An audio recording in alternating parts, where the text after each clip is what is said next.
और इस वक्त की दो बड़ी खबरों का इंडिया टीवी पर मेगा कवरेज लगातार जारी है। देश के दो राज्यों में इस वक्त जबरदस्त सियासी हलचल है। यूपी में विधायकों का शपथ ग्रहण समारोह चल रहा है। मुख्यमंत्री योगी आदित्यनाथ और समाजवादी पार्टी के विधायक दल के नेता अखिलेश यादव ने आज शपथ ली है। बाकी विधायकों का भी शपथ ग्रहण चल रहा है। तो दूसरी तरफ गोवा में प्रमोद सावंत ने आज सीएम पद की शपथ ली है।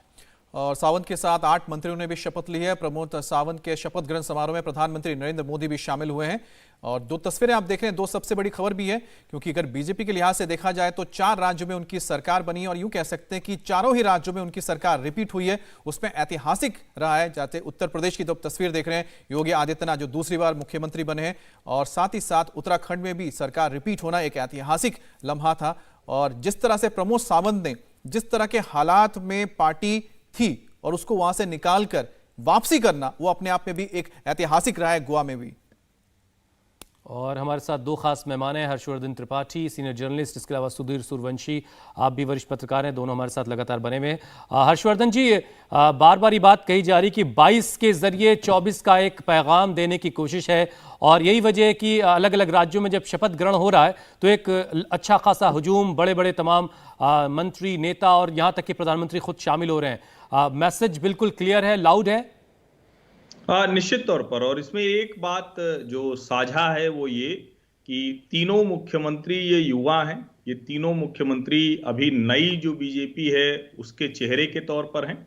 और जो सबसे बड़ी बात है कि जब हम देखते हैं कि भारतीय जनता पार्टी किसी चेहरे को आगे बढ़ाती है तो पूरा का पूरा नेतृत्व, पूरी पार्टी उसके पीछे खड़ी होती है। जैसे प्रमोद सावंत, जब कहा गया कि कुछ मुश्किलें हो सकती हैं, दूसरे नेता हो सकते हैं। उत्तराखंड में पुष्कर सिंह धामी चुनाव हार गए, लेकिन फिर भी उनके पीछे ये पार्टी पूरी तरह से खड़ी रही। और उत्तर प्रदेश में योगी आदित्यनाथ, वो तो खैर इतना बड़ा चेहरा बन चुके हैं कि वहां इस तरह की गुंजाइश नहीं थी, लेकिन प्रधानमंत्री जिस तरह से सपोर्ट करते दिखते हैं, और ये जाहिर है क्योंकि छोटी सी छोटी चुनावी हार जीत पर भारतीय जनता पार्टी का पूरा भविष्य पॉलिटिकल पंडित बता देते हैं, तो ये बड़ा स्वाभाविक है कि वो अपनी ताकत को इस तरह से लोगों के सामने प्रस्तुत करें। जी अच्छा सुधीर जी, एक बात बताइए, गोवा में जिस तरह से वापसी की है बीजेपी ने, जबरदस्त तरीके से कोशिश हुई थी, चाहे शिवसेना हो, कांग्रेस हो, एनसीपी, क्योंकि उनके गठबंधन की सरकार चली महागाड़ी की।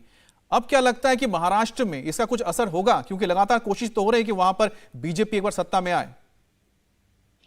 हाँ जरूर। देखो, हर चीज का कोई इलेक्शन, कोई पार्टी जीतती है तो उसका असर थोड़ा बहुत तो होता ही रहता है एडजॉइनिंग स्टेट्स में, और उनका मॉरल पे भी मेरे ख्याल से ज्यादा असर होता है। बीजेपी का मॉरल 4 स्टेट में सरकार आने से, रिपीट होने से उनका मॉरल काफी बढ़ गया है। तो उसका ही उसका जो रिफ्लेक्शन है, अब हम लोगों ने जो अभी रिसेंटली जब बजट सेशन हुआ महाराष्ट्र स्टेट असेंबली का, तो वहां पे देवेंद्र फडणवीस जो विरोधी पक्ष नेता है, काफी उन्होंने पेन ड्राइव का काफी जोर से 2-4 पेन ड्राइव लेके आए और 2-4 बड़े बड़े एलिगेशंस गवर्नमेंट के अगेंस्ट में किया। शुरू में गवर्नमेंट काफी बैकफुट में थी, बाद में गवर्नमेंट ने थोड़ा रिकवरी करने का प्रयास किया। तो इसका मॉरल मेरे ख्याल से दूसरे कोई चीज से ज्यादा मॉरल पे बहुत बड़ा इम्पैक्ट होता रहता है।